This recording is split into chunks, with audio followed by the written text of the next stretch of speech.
All right, what's going on, everyone? Welcome to week 9 of the Fantasy Life. My name's the Big AC, here with my partner in crime, the Portuguese Prince, Chris, the Coach, Dacosta. Coach, tell us how you did in week 8. I know you dominated. Uh, so week 8, I went 2-1 again in my leagues, and I did a big no-no. We talked about playing somebody who gets you a bagel, and you should Yep. be kicked out of a league. Oh, no.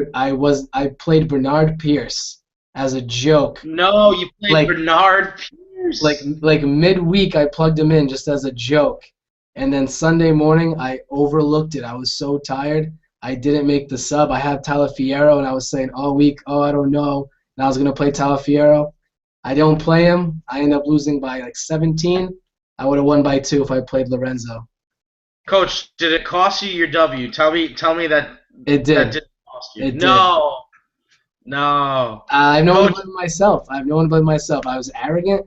The guy, all year I've been saying how much I hate Bernard Pierce, and then he dropped him, yeah. so I picked him up for $1 and said I was going to use him against this guy in my league, and bit me in the ass. So I'm 1-7 in that league because it moves like that. Coach, it's all right. Don't worry about it because last week I got a little fortunate. It looked like I was going to get dominated. I had Antonio Brown, T.Y. Hilton combined for a ton of points. I was up by about 30 facing Dez Bryant and Pierre Garçon Monday Night Football, and they both really didn't show up. Dez did have a touchdown, but if you watched that game, you knew he wasn't that much of an impact. It's unreal how much the Washington Redskins secondary gets in the mind of Dez Bryant. It happens all the time. It's unreal. Let's talk about our hits and misses, though, Coach. We each had a couple. I'll start. Let's go with Gio Bernard and Jeremy Hill. They both seem to struggle. In fact, a lot of our predictions about Cincinnati seem to really come true. Jeremy Hill only 10 rushes, 25 yards. He did have 4 catches. So in PPR leagues, at least he was, might have put up 8 points for you. But he was shut down. Even Gio, I mean, he had 45 yards, only 2 catches. Yeah, he had a 1-yard touchdown goal line carry, but he clearly struggled against Baltimore. He got you 12 points, which was, I guess, serviceable. But for the most part, Gio was a letdown. But Mohamed Sanu, we told you, we loved this matchup. Baltimore lets up a lot in the air, and he had 5 catches, 125 yards. He looked like to be the only spark on that Cincy offense. So we got you the 20 points in a PPR. Loved him last week. Even though he didn't score, he still put up 20 points in PPR. What'd you think? Yeah, I mean, we were right about Gio. He left the game in the fourth quarter too. They didn't run really well against Baltimore at all. Sanu was the guy I want to have rest of the season. Andy Dalton just feeds him. He has no faith in Jermaine Gresham. AJ Green's been hurt. You're going to be throwing the ball at Brendan Tate all day. No. So Sanu is there, and he's not even just being the only guy. He's made some plays. Just if you watch the games, he usually makes one. I don't want to say ridiculous catch and exaggerate, but he makes some plays during the game, and he's a good guy to have. Especially probably wasn't drafted in your league or drafted late. You're getting great value for him, so nice guy to have in your flex or even in wide receiver 2 spot. Totally. It should be Marvin Jones, but he's out, so Sanu totally picking up the slack. Almost reminded me of a same guy, same position, previous team, TJ Hushmanzada. Just Oh yeah. spark plug. Love the way he's showing up. Was off about another guy, and we've been talking, frequent guest on the show, Lamar Miller, 78 yards on the ground. He had 21 in the air, so he did get to double digits PPR. But again, we were expecting a lot against the Jaguars. Mm-hmm. So, yeah, 10, 11 points might be good for you, not good for our standards. We thought he'd be a lot better. Who are your some hits and misses, Coach? For me, I was right about Bishop Sankey. 35 yards. This guy's been a major disappointment all year. Sean Green's been out for weeks now, and he really hasn't done much. 35 yards on the ground really is not even flex worthy. And Anthony Dixon in Buffalo, 44 yards on 22 carries. That is awful. No catches, so no help in PPR. Not 2 guys I want on you want in your squad. With my misses, Coach, just really quick, I want to give you more props. We were big on Dixon over Bryce Brown for the immediate future. Bryce Brown even did less than that 44 yards. So, hey, we were technically right about Booby Dixon over Brown this week. Got you 4.5 versus 2, right? Right. maybe you won you a league. My misses, I mean, I don't know if I had any real misses for once. My bold prediction was going to be the Butler, Alfred Morris, getting 80 and 2 TDs. He had 73 and 1 TD. And, I had expected a big day from Tannehill. Didn't really go off against the Jags either. But, still got you 16, 17 points, which if you're on a bye week, I think you take from your backup quarterback. Same thing with DeAndre Hopkins. Thought he was going to have a big week. Just shy of 100 yards, no touchdown, but in a PPR league, still 12 to 14 points. So not serviceable guys, but not the breakout that we were kind of anticipating. All right, Coach, let's do some starts and sits. Let's talk about the quarterback position. Who do you like this week? It looks like you're liking our boy Hoyer at Cleveland. Is that really so? Was this I love Brian Hoyer this week. If you want a consistent guy, not somebody, again, kind of like Tannehill in a sense from last week, he's not going to put up 30 points, but if there was a week that he was going to supersede his average, it's this week. Every game this year, he's thrown for over 200 yards. He has 4 turnovers all year, fumbles and interceptions. He doesn't throw a lot of touchdowns, but Tampa Bay is one of the worst, if not the worst, pass defenses in the NFL. They have a great line. They have a fantastic run game. I see Hoyer maybe being a little dangerous this week, a little play action against the weak Tampa Bay defense. Maybe he booms, maybe not, but I really think he might throw for a season high 2, maybe even 3 touchdowns this week. Without a doubt, I'd start Hoyer this week against Tampa Bay. Yeah, Tampa Bay is just absolute garbage when it comes to stopping any sort of offensive production. Their defense is really weak. Another really weak defense, I'm loving Russell Wilson against Oakland this week. In fact, I'm eating my own words because I've been talking about him all week. I benched him in a league to start Cam Newton last night. Cam Newton was a big disappointment, almost a disaster if he didn't get that rushing touchdown. He had 0.4 fantasy points in my league at halftime. 0.4. Yeah, that's pretty dreadful. That being said, I'm gonna just hop on the Russell Wilson bandwagon right now and say I love his matchup versus Oakland. I should have done it. Don't be me. Start Russell Wilson. He's gonna go bananas. Fantasy owners really should be licking their chops. I mean, Oakland's really, really bad. Seattle's home. They've had 3 pretty bad games. They lost 2 out of the last 3. They beat Carolina 13-9. Not really quite the convincing win. I would start him over anyone not named Peyton Manning, Andrew Luck, Drew Brees, or Aaron Rodgers this week. If you don't have one of those 4 guys, I'm throwing in Russ Wilson. I'm throwing him over Brady. I'm throwing him over Kaepernick. I'm throwing him in over a lot of guys this week. I think he's going to be the number 5 QB in the land this week. Probably will even do better than Drew Brees did last night. Not that he was that great. And Aaron Rodgers isn't even playing. So really it's between Peyton Manning and Andrew Luck. If you have one of those 2 guys, start him over Russell Wilson. Besides that, Russell Wilson's going to be your guy. Would you give me the seal of approval on that one, Coach?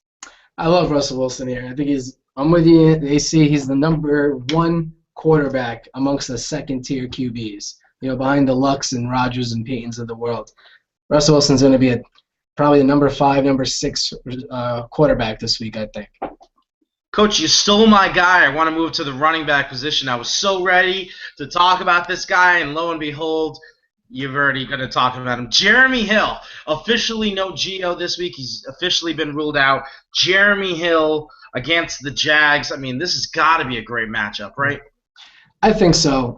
Jeremy Hill, I don't know if you're a baseball fan, AC, or your viewers at home, but you know that guy that loves sabermetrics, whether that's annoying or the new school for you. Jeremy Hill does not get a lot of touches, but when he does pretty well with them. Yes, last week was a little off, 10 touches, 25 yards, but he catches the ball, and he can make moves when he's in the open field. Early in the season, he had about 3 touchdowns over his first 4 games. I think now that he's going to get starter touches, 25, 30 touches in Cincinnati, because that's how they operate in that offense. Against Jacksonville, it doesn't take a scientist to figure out that this is going to be a great play. 2 + 2 is 4. Play Jeremy Hill this week. He's going to be magnificent for you. I can't agree with you more. I mean, What else do you need to see? Jacksonville just doesn't produce. They just don't stop the run. And Mhm. that's what it comes down to. And Jeremy Hill's on a pretty good offense. Looks like A.J. Green is going to be back. He wants to get on the field. He said back-to-back practices. We're going to talk a little bit more about that in a bit, which is great news for Jeremy Hill because the healthier A.J. Green is, the more likely they can't load the box. And Jeremy Hill, I love him for 2 touchdowns this week. I really do. Let's talk about the wide receiver position. We're going to talk about 3 guys who I think are making their very first appearance this week on the show. Let's talk Andrew Hawkins. I mean, this guy has been really consistent. You love Hoyer. You got to love Hawkins then, right? They're facing Tampa. God, Tampa's so awful. We love to throw them and the Jets underneath the bus. The guys had a couple of awful games, don't get me wrong, but you take away Week 5's 3-catch game for 26 yards. You take away his Week 6 goose egg. This guy has averaged over 15 points in PPR leagues a game, and he hasn't really been scoring a lot of touchdowns. He's getting First one was last week. First one. exactly. I mean, Tampa Bay might be the worst in the league in defense. I got to start Andrew Hawkins. I love him this week. You got to love him, right? I drafted this guy in the 14th round, and he's going to be my keeper for next year because this guy in a PPR league or half-point PPR league is the new Wes Welker. He doesn't score maybe as much as old Wes did a few years ago, but he's getting 15 targets a game, 17 targets a game, 12 targets a game, anywhere in that span. Hoyer looks at him. He's like his safety blanket as a tight end. And we just talked about Hoyer doesn't turn it over. They have longer drives. You get little dump-offs, 3 catches every drive to Hawkins for 40 or 30, 40 yards a drive. That adds up. Yes, he hasn't scored, but he's still averaging 15 points a game, which is ridiculous. He found the end zone last week. Hopefully it continues against Jacksonville, but either way, I think a great flex play, if not low-end receiver too. People are talking about your Brandon Cooks, your Kelvin Benjamins, your Odell Beckham Jr.'s as far as the rookie class. I think Andrew Hawkins really deserves to be in that category of elite rookie receivers this year. How about another rookie receiver, Coach? You love this guy, Martivus Bryant out of Pittsburgh. We thought it was going to be Marcus Wheaton's show. It looks like Bryant has taken that wide receiver 2 role. I love him this week, Coach. Tell me about him. I love Martavis Bryant. I hate the Steelers, but I just happened to watch the games the last 2 weeks. And let's just talk about last week first off. Big Ben, what a week. What a game. Historic proportions. So I understand if some people are going, man, well, everyone scored. Everyone got theirs last week, so it's a little skewed. But forget that. The week before, he's looking at Bryant in the red zone. He looked at Bryant in the red zone this week. He did have a drop 2 weeks ago, which just happens right through his hands.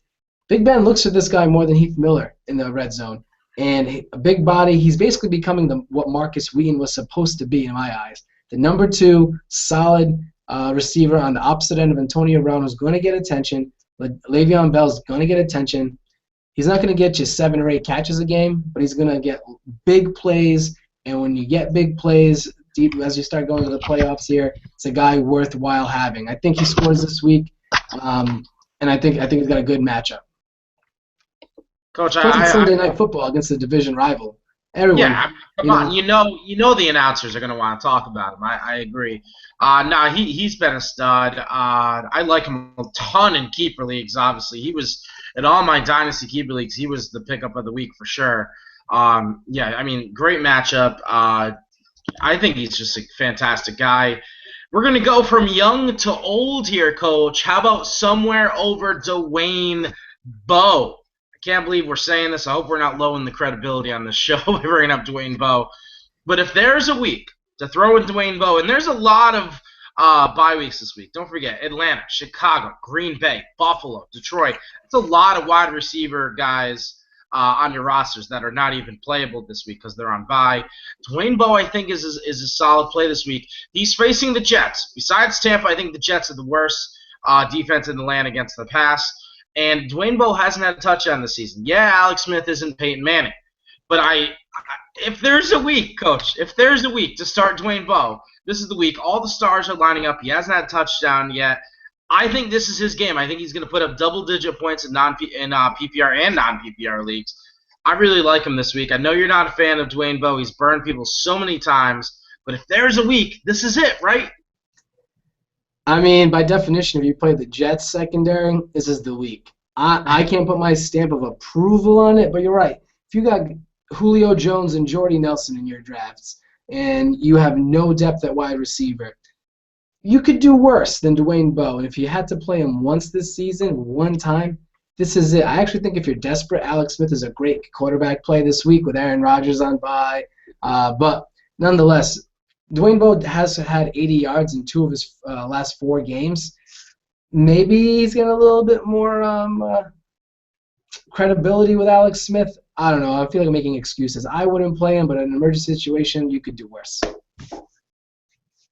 Yeah, you could definitely do worse. I mean, you're going to be – I'm just speaking realistically. You're going to be desperate this week. You're going to be looking for receivers, on the waiver. I think Dwayne Bowe is better than anyone on the waiver this week. Maybe a couple exceptions, but that's about it. Would you rather play Kenny Britt or Dwayne Bowe? Dwayne Bowe, 100% Dwayne Bowe. Miles Austin or Dwayne Bowe? Throw another one at me. Miles Austin or Dwayne Bowe? Dwayne Bowe.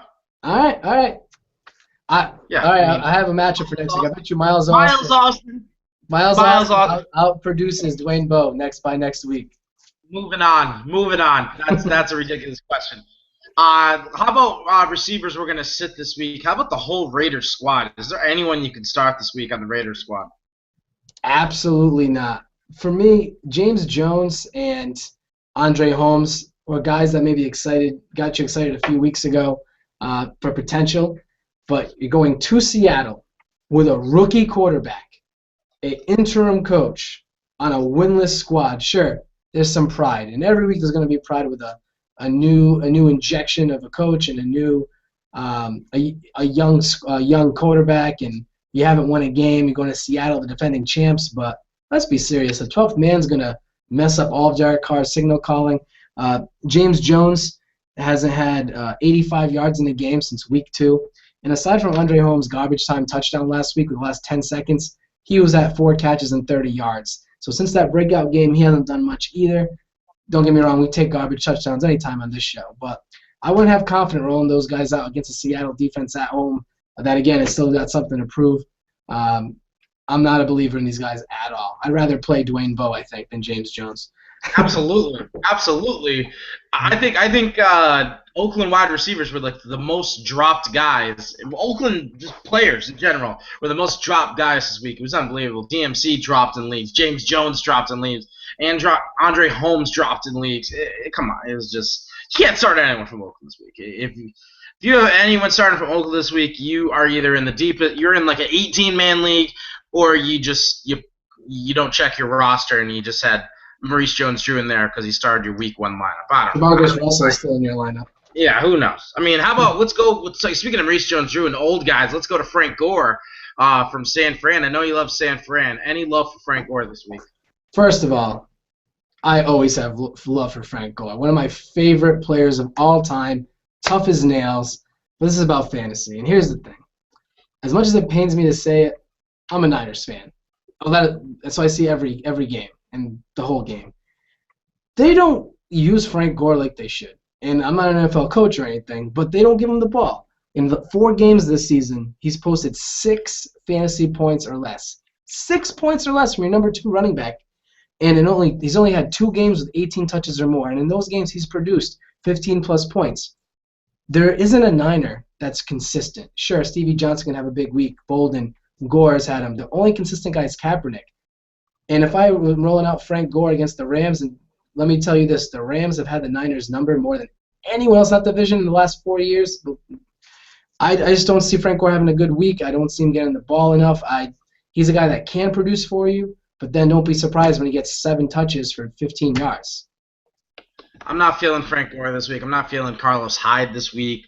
Kaepernick, I think it's an okay matchup. I don't know. I'm not feeling much of the San Fran offense this week. Even Vernon Davis, he hasn't been the same since his injury. I mean, what are you going to do? And like you said, the Rams just have their number. I mean, that whole division is just absolutely ridiculously tough. But in regards to fantasy, yeah, Frank Gore, you can't do it this week. He's a desperate flex play at best in my mind. And I'm going to talk about three guys right now that I'm sitting at a lot of leagues, and these are three guys that I was very, very high on, Coach, all season long. I'm going to start with the quarterback position. I'm going to talk Tony Romo. This guy got lit up in regards to just taking shots to his body last week. Monday Night Football against Washington. Not liking this week. I'm not even sure if he's really going to play. They say he's probably going to play, but I'm not feeling it. They're facing Arizona, who, like I'm sure you know more than anyone, is an absolute one of the more underrated teams this year. I really like him a lot this year. The guy's clearly in play, and I like the matchup though with Terrence Williams and Des Bryant. But I'm not even sure if Romo's going to play this whole game. If you can avoid it, you got to bench Romo. I know Arizona lets up a decent amount in the secondary, but they hit hard. I mean, I don't know if Romo's going to finish this game, and you just can't risk that in fantasy football. The upside that Romo could bring is not nearly worth it enough to potentially get the goose egg, the old 4-pointer. He could easily not finish this game. I'm benching him for Colin Kaepernick this week. I know Kaepernick's got a tough matchup against the Rams, but that's how I am right now. I'd start Hoyer over Romo this week. Yeah, I'm serious. I mean, I'm not feeling Romo at all.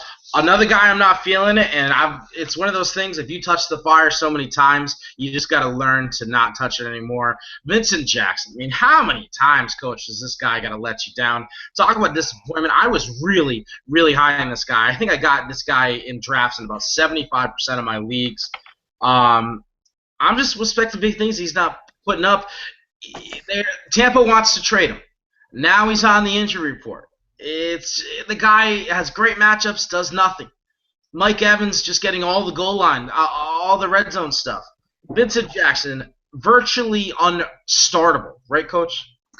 He's on my team that's 1-7. Yeah. Need I say more? Third rounder, unstartable, huge disappointment. Yeah, I have Mike Evans too. I'm going to plug him in over Vincent this week for sure. All right, Coach, how about a guy where we go from inconsistent to consistent, but I just don't like him this week, and that's Julian Edelman, Coach. Can you believe I'm really not liking it? I hate to say it. I'm a big Pats fan. I'm wearing the Pats jersey today, but he just doesn't look like the reliable guy anymore. The Patriots are not one of those teams to go against what's working for them. And honestly, Lafell, Gronk, Vereen, that's been working for them. Edelman just hasn't been working, and they aren't going to go away from Lafell and Gronk. I'm telling you, This just isn't the type of team to do that. He's maybe the fourth best offensive option on this team. When you draft Edelman, when you start Edelman, you're not looking for the touchdowns. You're looking for the 7 to 10 catches, 70 to 100 yards in the air, and maybe he gets a touchdown or two sprinkled in. Like, that's bonus stuff. You want this consistent double-digit points every week, and he hasn't been like that. And I'll tell you what, he's faced the Jets, who we love to bash and say are the worst secondary. He only had, in the 2 games where he faced the Jets, who are awful, the Bears, where they put up 51 points, he had 5 catches for 58 yards combined. If that's not a sign that this isn't the guy anymore, I don't know what else you need, Coach. Can you bench Edelman? Am I crazy? 100%. The other thing with that too, if you're worried about that smaller sample size with the Bears, he was terrible. The Jets, like you just said, if you even go further back, like 4 out of his last 5 games, he's had less than 50 yards in 4 of those 5. And the game that he went off, he had 9 catches. So, again, if he's not getting the catches, he's really not the guy you want to have. He's not usable. It's not what you drafted him for.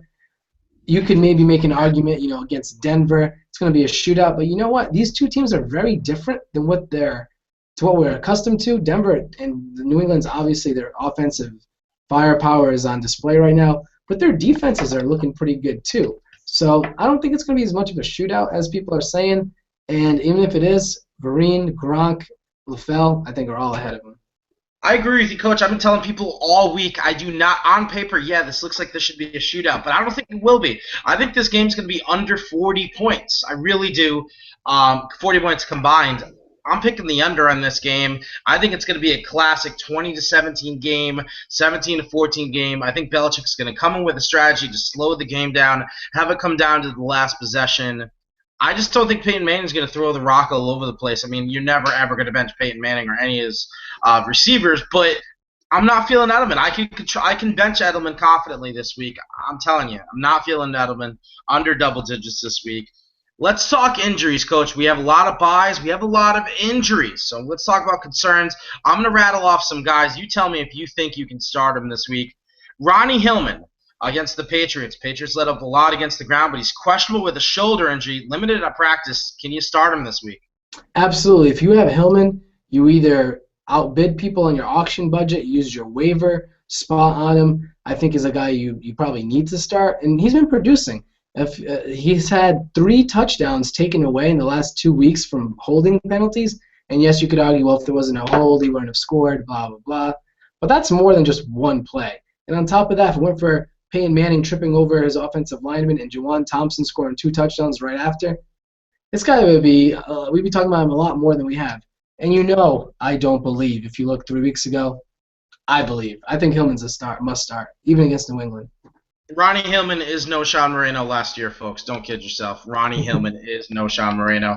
Let's keep it the same position, Coach. Justin Forsett, questionable with an ankle injury, facing the Steelers this week. He returned to practice yesterday, the coach. Practice today. Can you start Forsett? He's been pretty reliable. He doesn't score touchdowns for you, but he's a guy that catches the ball out of the backfield. I think in a PPR league, he's a must-play. Otherwise, I could see you benching him, but I wouldn't feel confident. I'd rather be playing Forsett than a Frank Gore. Again, a guy that's producing above somebody with a name. Forsett is the only rush explosion on the team. Yeah, Taliaferro had those 2 touchdowns, but that's the goal line stuff. It was troublesome to be a Forsett owner and see Taliaferro get those things, but I think Forsett's going to be the guy. He's the energy. He's the passing down guy, and it could turn into that against Pittsburgh. You never know. They just put up, 60 points? Same position, Coach. Doug Martin, questionable with an ankle injury, facing Cleveland. Good matchup. Can you start Dougie? Let me tell you something about Doug Martin. Not only can you not start him, you shouldn't even be keeping him on your team. Drop him, trade him, make somebody else feel like they have to play him. He is awful. He hasn't done anything since the beginning of last season. Bobby Rainey, Charles Sims, well before Doug Martin. I'd put a tuna salad sandwich in my lineup before Doug Martin.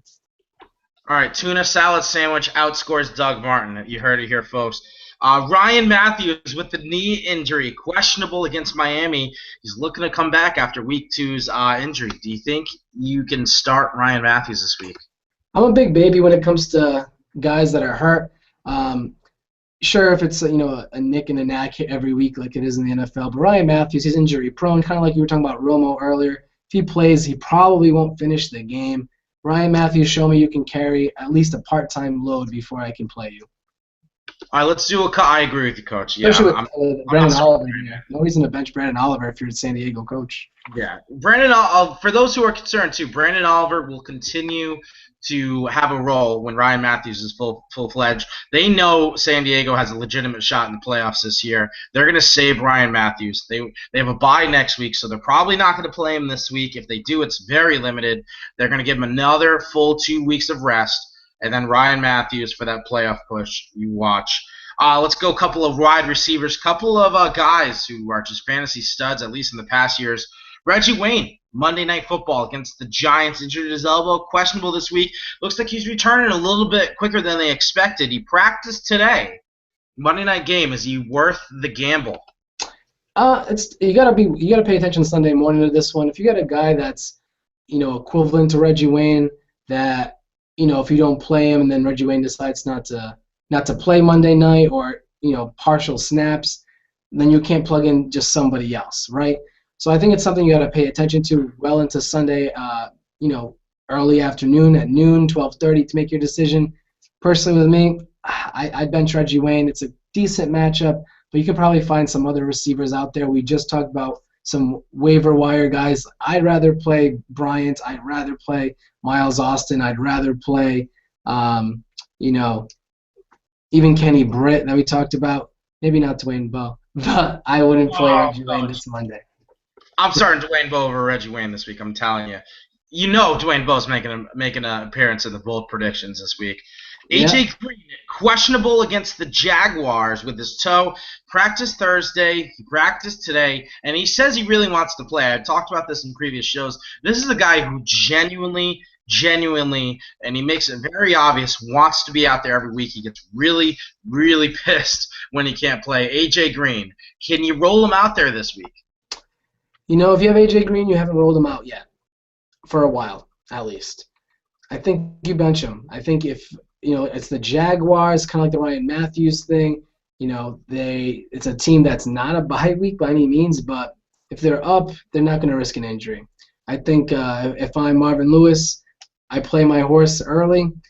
When we get up, we bench him, rest him. I think it's a big gamble to play A.J. Green one more week, no matter how bad he wants it, one more week. Only one I'm going to disagree with you on, Coach. I think A.J. Green's worth the gamble. He's a 20-point guy.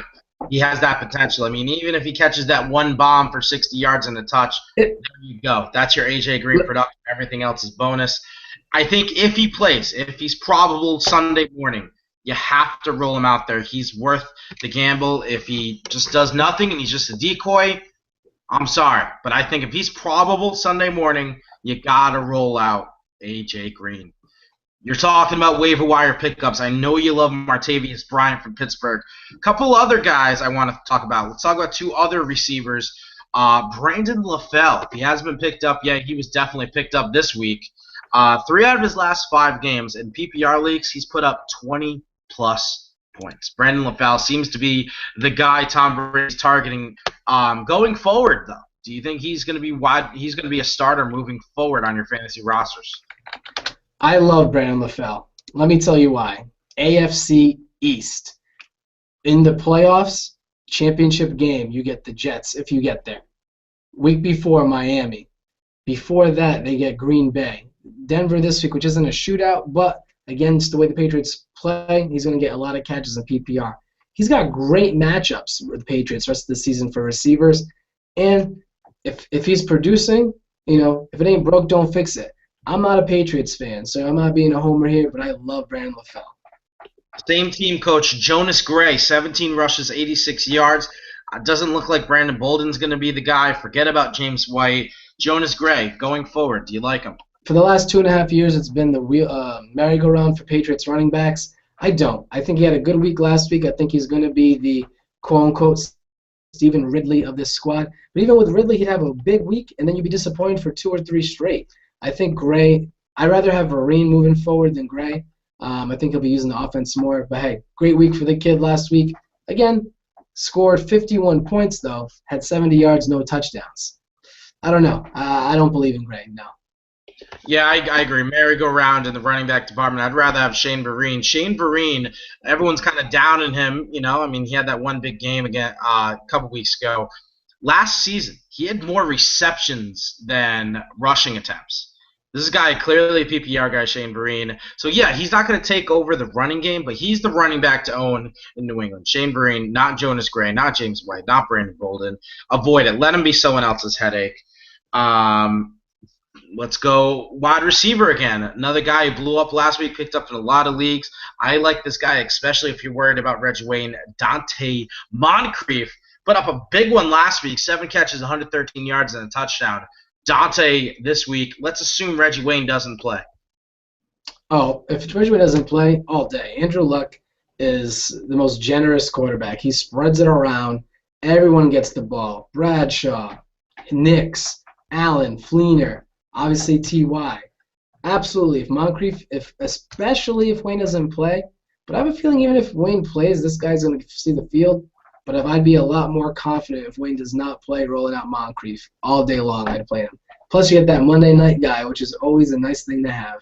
If you have Reggie Wayne, roster Dante Moncrief. If you're going to start Reggie Wayne and he doesn't play, you're going to be really happy to slip in Dante, I'm telling you. Coach, let's end it up with some fan mail. We got a question from John Hutton, a regular email of the show. Thanks, John, for always walking our show. It says, okay, guys, non-PPR league, I need to fill 2 flex spots.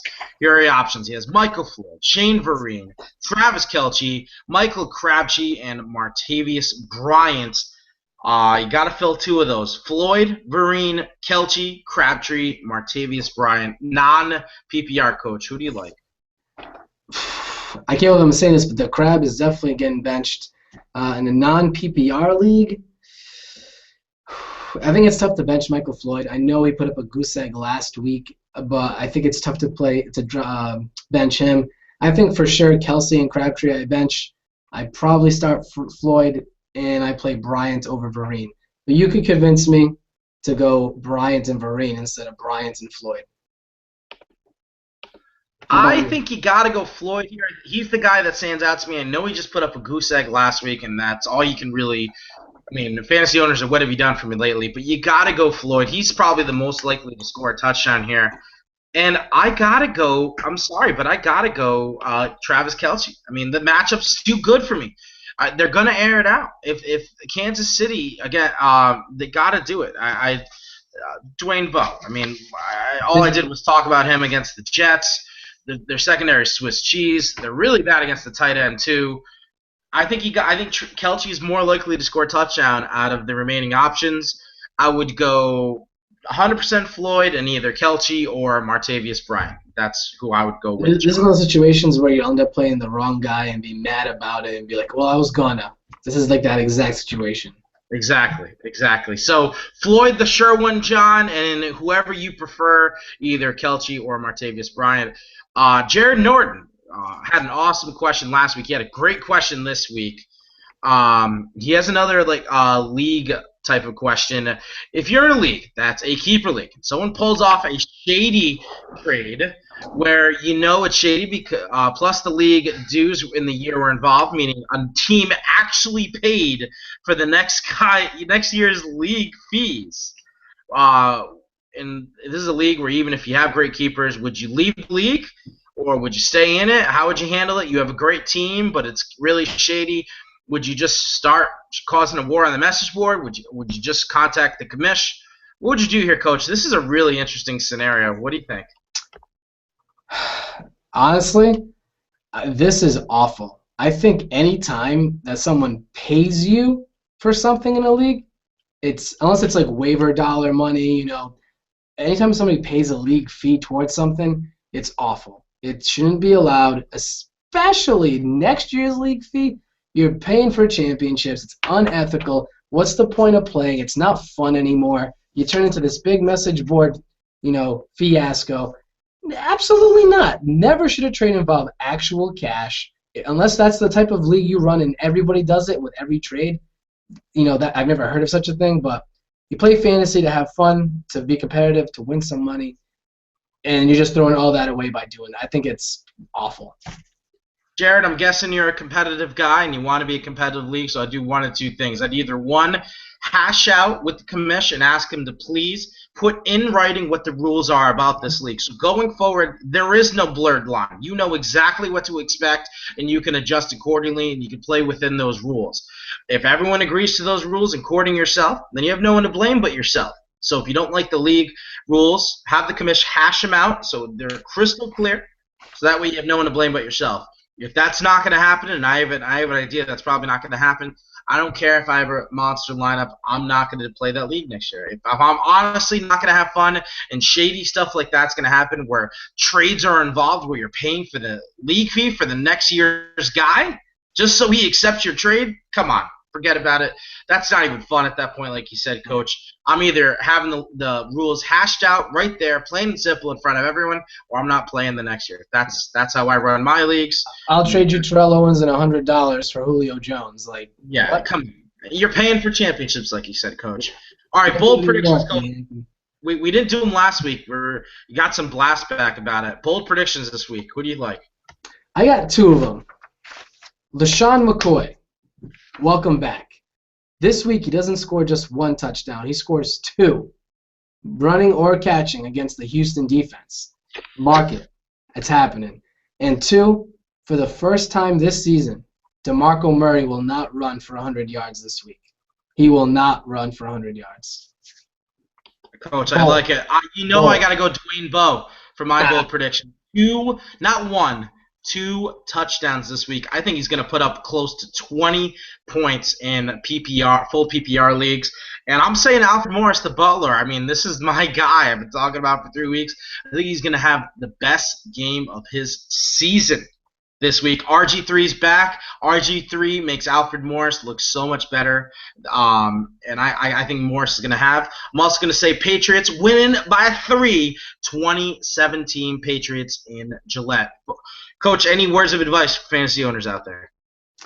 It's that time of year to not believe in what you think and not believe in what's the word I'm looking for? in the past. You got to go based on what's been actually happening. So guys like Vincent Jackson, bench him. Marcus Colston, bench him. They're not producing for you regularly. The ship has sailed. It's week 9. We're 4 weeks from the playoffs. Play the players, not the names. My piece of advice for the week is going to be play to win this year. Flags fly forever. Don't always plan for next season. Just because you have 5 losses. Last year, the only championship I won, I was 6-7, got in the playoffs, made the run, won the championship. Flags fly forever. Play to win this year. If you see a guy who wants to give up, this is a guy I love this week, Matt Forte, coach. If I were to ask you who's the #1 fantasy player in PPR leagues this year, you'd probably guess DeMarco Murray, Aaron Foster, Antonio Brown, Demaryius Thomas. Nope, it's Matt Forte. The guy only has 3 rushing touchdowns and 3 receptions all season, 3 reception touchdowns all season long, and he's still the #1 fantasy player of the week. If someone, for some reason, just wants to trade him for lower than he is, lower than the #1 guy, I would trade to get this guy. Flags fly forever. Coach, that's going to wrap it up for week 9 of the Fantasy Life. As always, folks, if you have any questions between now and kickoff Sunday morning, let us know. We'll definitely answer those as quickly as possible. Until then, I'm the Big AC, Andy Chevalier, here as always with the Portuguese Prince, Coach Chris Dacosta. We will see you next week. Have a good one, Coach. Good luck on the fantasy gridiron. You too, AC. See you next week. Happy Halloween. Happy Halloween, everyone. Dress up as Tom Brady. Collect a lot of candy. Goodbye, everybody.